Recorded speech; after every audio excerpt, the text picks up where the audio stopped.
I would argue that most of the time we can find creative solutions that neither party, like neither side of a relationship, have really thought of that can help completely change the interaction. Happy Monday, everyone. It's Sophie. And a D. We're always looking for new ways to support you, and we know firsthand how life can get in the way. So we've created 5-minute episodes with motivation from us and our great friends to keep you feeling ignited and inspired no matter what life throws at you. Welcome to the Ignited Motivation Podcast. Mini episodes every Monday. Listen while you brush your teeth. Or on your morning walk. And you'll never miss out on the latest tips and tricks that are keeping us feeling motivated. You know, it sounds nice, writing a book. Oh, you sold a book. That's great. You get to write a book. It is hard. It is hard to really be creative because you're trying to create something that doesn't exist. You're trying to make something new. So you can't go to another book and just copy sentences and make it your book. You got to go write a whole new book. Words haven't been put together that way before. Really good songs. Somebody has to, it's all the same notes, but they have to combine the notes with words in a unique way that somebody will like it from scratch, right? That takes a lot of effort. It takes a ton of work, and it takes time to get good at doing that. And what I'm learning over and over is the same thing applies to relationships.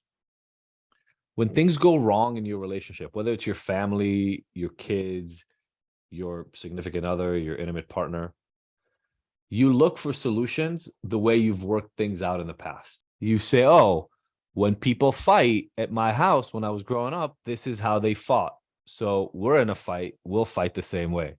Or with my exes, when this would come up, this is what we would do. So obviously it's what we're going to do this time as well.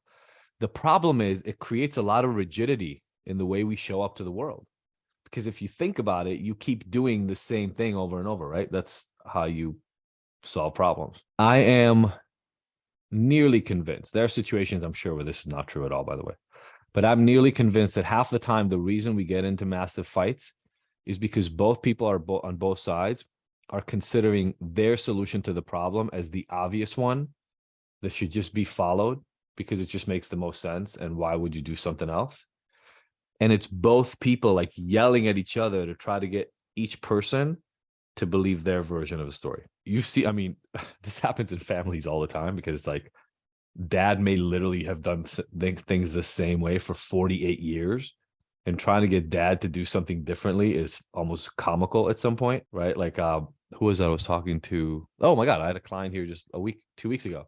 I had a client here 2 weeks ago who couldn't, like, for the first day and a half, I do these really intensive experiences with clients, sometimes like a whole weekend, one-on-one almost. And he was having a really hard time with his second kid. So he's got 3 children, his middle one. He was having a really, really hard time with him. And he spent half a day just talking about how hard it was. And in the middle of the day, this thing came up in conversation that what he remembered, he's actually never played with that kid. He's never spent time with that kid alone. He's never given that kid his own experiences with dad. But his older kid got a lot of attention from him because of the age difference, right? When the older kid was young, he got all the attention in the world. And so almost at the exact same moment we both came up, I asked him, well, what do you like to do for fun with my client? He goes, well, when I was younger, I would go like fishing and hunting and stuff. You know, he's from Texas.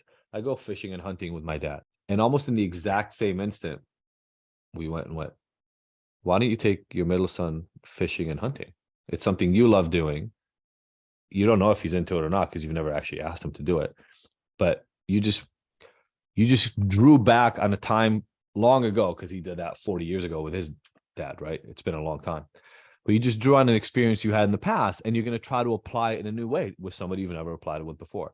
And I think that was the most exciting thing he came up with that weekend, right? A whole weekend of work. And I think the most exciting thing was the fact that when he was going to go back home, he was going to say to his kid, hey, you want to go fishing and hunting together? The story before that moment in the conversation was just, hey, me and my kid don't get along. But the moment a new idea popped in there, you could tell how happy he was. He was so excited that he had a new way of connecting with his son. I would argue that most of the time we can find creative solutions that neither party, like neither side of a relationship have really thought of, that can help completely change the interaction. You just listened to the Ignited Motivation Podcast. Did you love the mini dose of motivation? Please let us know. Your feedback and experience is our #1 motivator. Leave us a review, subscribe, and share with your favorite people on your favorite apps. And don't forget to catch the next episode every Monday. Because we want to hear from you. So join the conversation and discover bonus content on our website and Instagram. You can find the links in the show notes. Now that you're ignited, what are you motivated to take on?